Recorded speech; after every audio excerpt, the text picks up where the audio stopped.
हल्द्वानी से कांग्रेस विधायक सुमित हृदयेश ने प्रेस कॉन्फ्रेंस करते हुए गौला नदी के खनन को निजी हाथों में देने के खिलाफ राज्य सरकार पर हमला बोला।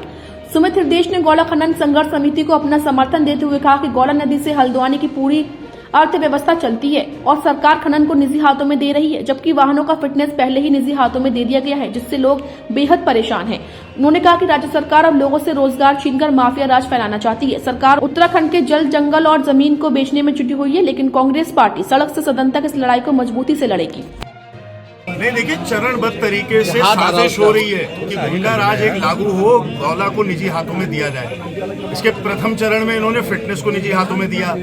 उसके बाद एक ऐप है जो फोन पे तो चलती नहीं, 300 रुपए का घूस दो, कंप्यूटर वाला बाबा है तो तुरंत ऐप में आपका रजिस्ट्रेशन कर दे रहा है। अब रॉयल्टी जो वन विकास निगम काटती थी उसका भी इन्होंने टेंडर कर दिया है।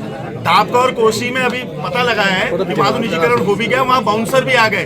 तो 90 के दशक में जैसे रेता बजरी का जब निजीकरण था, जो गुंडा राज व्यापक था, उस व्यापक गुंडा राज को दोबारा उस व्यवस्था को लाने का प्रयास कर रहे हैं। और गौला नदी का जो व्यापार है और जो उससे जुड़े व्यापारी लोग हैं और जो उससे जुड़े हुए, जो सबसे कम मैं कह रहा हूँ लेबर से लेके जो डंपर स्वामी है, मैकेनिक है, ऐसे लोगों के रोजगार पे घात लगाने की सरकार ने तैयारी कर ली है। इसका हम घोर विरोध करते हैं। गौला संघर्ष समिति जो कार्य कर रही है हम उसके साथ खड़े हैं और निजीकरण के खिलाफ सड़क से सदन तक पूरी आवाज उठाई जाए। खनन पॉलिसी में किस तरह से भ्रष्टाचार कर रहे हो रहा है बात सरकार में? भ्रष्टाचार तो देखिए, भ्रष्टाचार हो रहा है क्योंकि टेक्निकल बिड अगर आप निकालें कि क्वालिफाई किसने करा है। ये पूरे देश में एक आधी कंपनी कैसी है, जैसे अडानी अंबानी को पूरे निजी, हमारे जितने नवरत्न थे, पीएसयू थे, अडानी अंबानी को इन्होंने नीलाम कर दिए, बेच दिए।